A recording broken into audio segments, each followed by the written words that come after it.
బీసీల యొక్క స్థితిగతులు రాజకీయంగా ఏ విధంగా ఉన్నాయనే ప్రాసెస్లో మీరు రావడం చాలా సంతోషం.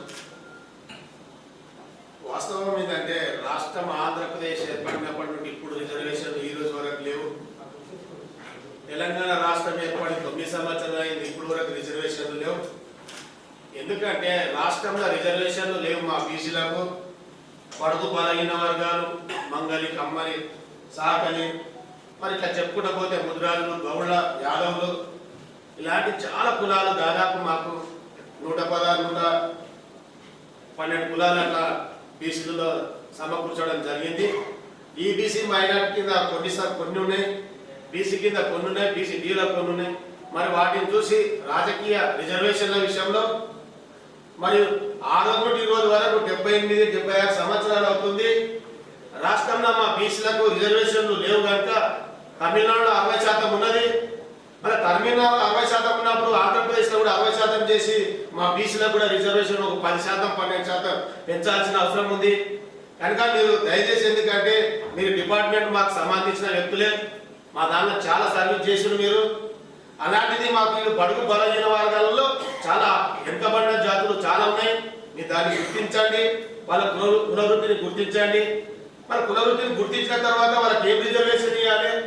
ఈరోజు ఆర్థికంగా, రాజకీయంగా వెనుకబడిన, సామాజికంగా అన్నిటికీ విధంగా మొత్తం ఈరోజు బీసీలో వెనుకబడ్డం కనుక రాష్ట్రంలో మాకు కూడా ఒక రిజర్వేషన్లు ప్రతి క్యాస్ట్కు ఎంత, గ్రూపులకు ఎంత, బీసీడీ ఎన్ని గ్రూపులు ఉన్నాయి, బీసీఏలో కొన్ని గ్రూపులు ఉన్నాయి, ఆ గ్రూప్కు తగ్గట్టు కూడా మీరు పెంచాల్సిన అవసరం ఉంది.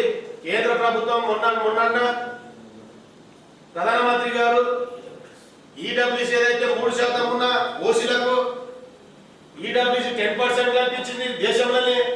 వాళ్ళు అడిగిన రోజు అడగలేదు, కానీ 7% రిజర్వేషన్ ఎక్కువ ఇచ్చారు. మా బీసీలో 7% రిజర్వేషన్ ముట్టిగా అన్యాయంగా గుంజుకుంటున్నారు. సరే, కేంద్ర ప్రభుత్వం ఉన్న ఐఏఎస్, ఐపీఎస్లు అలాంటి పెద్ద పెద్ద ఉద్యోగాలకు మా బీసీ కూడా వెనుకబడిన కులాసులు కూడా ఏదైతే మంగళ, కుమ్మరి, కమ్మరి, సాకలి, వడ్రాకి వాళ్ళు కూడా ఈరోజు ఐఏఎస్, ఐపీఎస్లు కూడా దూరం అయిపోతున్నారు. ఈ సందర్భం కమిషన్ ముందర మేము తెలియజేస్తున్నాం. ఈ రాష్ట్రంలో మాకు ఖచ్చితంగా కావాల్సింది ఉమ్మడి మామనాడు జిల్లా, ఉమ్మడి రాష్ట్రంలో ఎట్లా న్యాయం జరగలేదు. ప్రత్యేక తెలంగాణ రాష్ట్రం చాలా చిన్నది, ఉత్తరాంచల్, జార్ఖండ్, ఛత్తీస్గఢ్ లాంటి చిన్నది రాష్ట్రము. మాకు 60% తమిళనాడులో ఏదైతే రిజర్వేషన్ 60% ఉందో ఇక్కడ కూడా 60% పెట్టి మా వెనుకబడిన జాతులను చైతన్యం చేయాల్సిన అవసరం మీ పైన ఉందని చెప్పి నేను సభాముఖంగా తెలియజేస్తున్నాం. ఈ విషయంలోనే మేము ఎందుకంటే మా బాధ చెప్పుకుంటున్నాం సార్. ఇది 93 సంవత్సరాలు అవుతుంది ఇప్పటివరకు కమిషన్ ఏక ఇట్లాంటి దీనికి రాక. అట్లాంటిది మేము ఎందుకంటే వాస్తవంగా నేను బీసీ సంఘంలో గత 10 సంవత్సరాల నుండి 20 సంవత్సరాల నుండి ఆర్కృష్ణ నాయకత్వంలో పనిచేస్తున్నాం.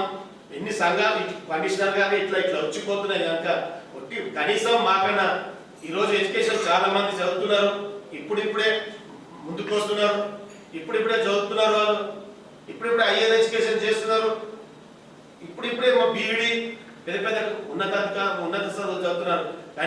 కనీసం మా రిజర్వేషన్లు కనీసం చదువుకోవడానికి హాస్టల్ సీట్లు రానికి, కనీసం మాకు హైయర్ ఎడ్యుకేషన్ చేసుకోవడానికి, డాక్టర్ గాని ఇంజనీరింగ్ చేసుకోవడానికి కూడా మాకు రిజర్వేషన్ ఉంటే మాకు బెనిఫిట్ అవుతుంది కనుక రిజర్వేషన్ ఖచ్చితంగా మీరు పెంచి మాకు న్యాయం చేయండి. మాకు ఇట్లాంటి ఎన్నో తెగలాలు ఉన్నాం మేము, మా దానిలో జాతుల దాదాపు 116 కులాలు ఉన్నాయి. మాకు న్యాయం చేయాలని మీకు ధన్యవాదాలు తెలియజేస్తున్నాం.